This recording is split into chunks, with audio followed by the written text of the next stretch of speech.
Bismillahirrahmanirrahim. Assalamualaikum warahmatullahi wabarakatuh. Perkenalkan, nama saya Dinda Nisa Nur Syifa dari PGMI kelas 1A dengan NIM 1202090025.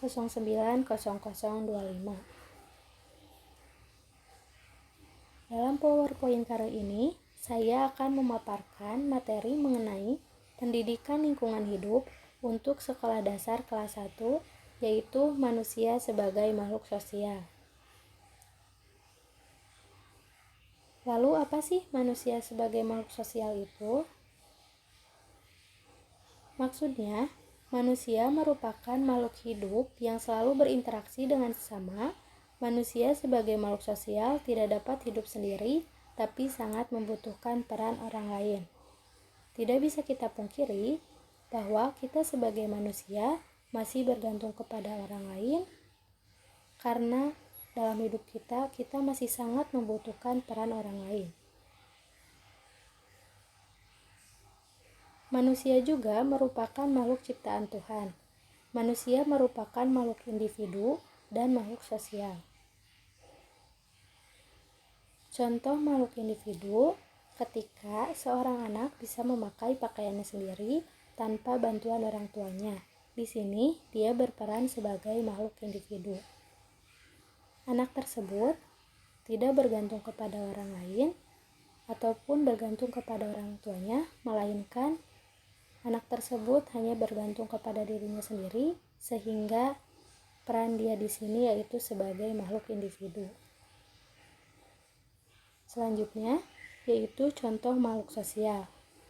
Seorang anak disuapi makan oleh orang tuanya. Seperti pada gambar, terlihat seorang anak perempuan disuapi makanan oleh ibunya. Di sini, anak tersebut bergantung kepada orang tuanya atau ibunya, sehingga anak tersebut dikatakan sebagai makhluk sosial, yang mana masih bergantung kepada orang lain. Peran manusia sebagai makhluk sosial. Sebelumnya, coba perhatikan gambar di bawah ini. Terlihat di sini ya, ada anak-anak bersama teman sekampungnya sedang bermain karet di lapangan. Nah, dia sedang berperan sebagai makhluk sosial di lingkungan masyarakatnya. Jadi, manusia adalah makhluk sosial. Kapan dia sebagai makhluk sosial?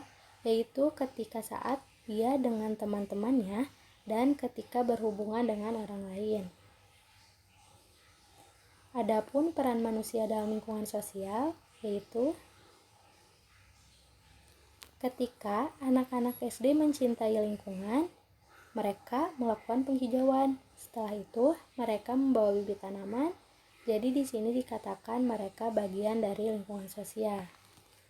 Dapat disimpulkan dalam materi ini bahwa manusia sebagai makhluk Tuhan memiliki hak dan kewajiban pribadi, sehingga manusia memiliki kedudukan sebagai makhluk individu.